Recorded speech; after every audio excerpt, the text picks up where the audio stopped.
नमस्कार दोस्तों। आज के इस वीडियो में हम बात करेंगे श्री राम के परम भक्त हनुमान जी से जुड़े कुछ ऐसी कथाओं के बारे में जो शायद ही आपने कभी सुनी हो। तो चलिए शुरू करते हैं। हनुमान जी के पंचमुखी रूप को उनका सबसे रौद्र रूप भी माना जाता है और ये भी कहा जाता है कि हनुमान जी के इस रूप की पूजा सिद्धि हासिल करने के लिए की जाती है। दरअसल रामायण के अनुसार जब राम और रावण युद्ध कर रहे थे तब एक समय ऐसा आया जब श्री राम की सेना रावण की सेना पर बहुत ज्यादा भारी पड़ रही थी। धीरे धीरे रावण को ये बात समझ में आ गई कि ऐसे तो वो श्री राम को परास्त नहीं कर पाएंगे और इसीलिए उन्होंने अपने भाई अहिरावण से मदद मांगी। अहिरावण एक मायावी राक्षस था और माँ भवानी का भक्त था। साथ ही उसे तंत्र विद्याएं भी आती थी और उसने अपने भाई की मदद करने के लिए इन्हीं विद्याओं और इन्हीं शक्तियों का इस्तेमाल किया।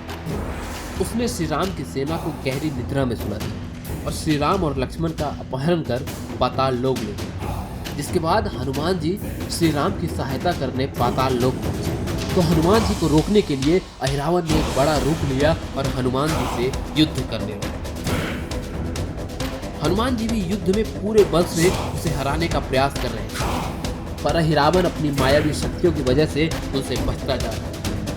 बहुत देर युद्ध चलने के बाद हनुमान जी ने देखा कि वहां 5 दीपक जल रहे थे। दरअसल ऐसा इसलिए था क्योंकि अहिरावण को माँ भवानी से वरदान मिला था कि जो इन 5 दियों को एक साथ बुझा लेगा वही अहिरावण का वध कर। और इन्हीं 5 दीपकों को एक साथ बुझाने के लिए अहिरावण को हराने के लिए हनुमान जी ने पंचमुखी रूप धारण किया, जिसमें उत्तर दिशा में बराहमुख, दक्षिण दिशा में नरसिम्हा, पश्चिम दिशा में गरुड़ मुख, आकाश की दिशा में हैग्रीव मुख और पूर्व दिशा में हनुमान मुख।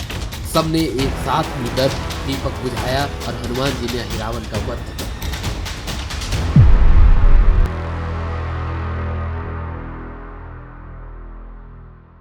अब ये तो सभी जानते हैं कि हनुमान जी देवी अंजना और वानर राज केसरी के पुत्र थे, पर क्या आप ये जानते हैं कि उनके जन्म से जुड़ी एक और कथा है। दरअसल आनंद रामायण के कहानी के अनुसार जब राजा दशरथ ने पुत्र प्राप्ति के लिए यज्ञ किया था तब अग्निदेव ने प्रकट होकर पुत्र प्राप्ति के लिए प्रसाद में तीनों रानियों को खीर दिया था, पर जो खीर रानी कैकेयी को मिला था उसका थोड़ा सा हिस्सा चील ने चुरा लिया और जब वो चील अंजनी पर्वत से जा रही थी तब खीर के कुछ बूंद अंजनी पर्वत पर जा गिरी और वो माता अंजनी को मिला, जिसको उन्होंने खा लिया। और इसी के बाद जहां उस खीर से श्री राम, भरत, लक्ष्मण और शत्रुघ्न का जन्म हुआ, वहीं दूसरी तरफ इसी खीर से हनुमान जी का भी जन्म हुआ। आपने अक्सर देखा होगा कि हनुमान जी के मंदिर में उनकी मूर्तियों पर ऑरेंज सिंदूर लगा होता है और उनका पूरा शरीर सिंदूर से ढका होता है, क्योंकि माना जाता है हनुमान जी ने माता सीता को अपने मांग में सिंदूर भरते देखा और उन्होंने माता सीता से ऐसा करने के पीछे का कारण पूछा। तब माता सीता ने उन्हें बताया कि ऐसा करने से उनके प्रभु यानी भगवान श्री राम की उम्र बढ़ती है। ये सुनकर हनुमान जी आश्चर्य में आ गए और सोचा कि यदि ऐसा है तो मैं अपने प्रभु को अमर कर दूंगा, और ये सोचकर उन्होंने अपने पूरे शरीर में सिंदूर लगा लिया और श्री राम को बताया कि ऐसा उन्होंने इसलिए किया क्योंकि वो अमर हो जाएंगे। ये सुनकर श्री राम हनुमान जी से प्रसन्न हो गए और उन्हें वरदान दिया कि समय के अंत तक उनके इस रूप की पूजा की जाएगी।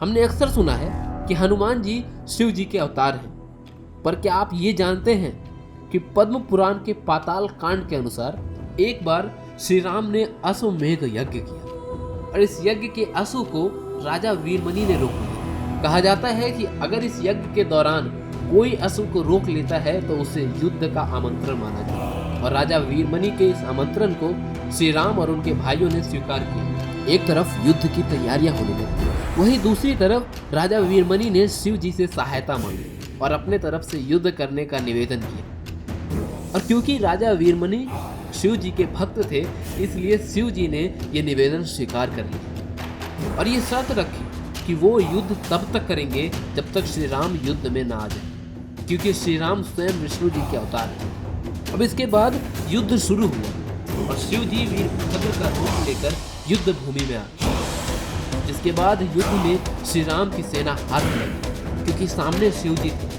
युद्ध इस हद तक पहुंच गया कि युद्ध में भरत जी के बेटे की पुष्कल की मृत्यु हो गई और शत्रुघ्न जी घायल हो गए। और श्री राम की सेना हारते देख हनुमान जी आगे आए और शिव जी से युद्ध करने का फैसला किया। कथा के अनुसार शिव जी और हनुमान जी के बीच हुआ ये युद्ध काफी देर तक चला और आखिर में हनुमान जी की जीत हुई।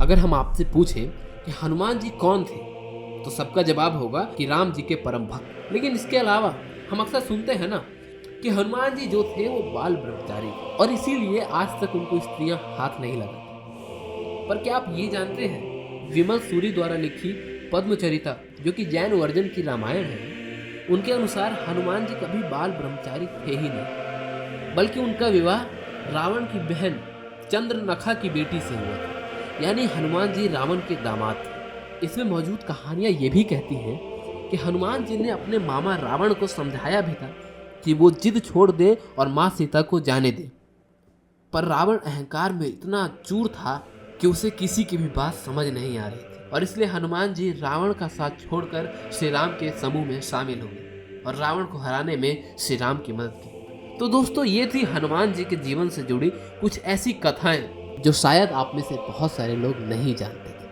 आपको वीडियो कैसा लगा हमें कमेंट सेक्शन में जरूर बताइए और वीडियो को लाइक, चैनल को सब्सक्राइब जरूर कीजिए। थैंक यू वेरी मच, धन्यवाद।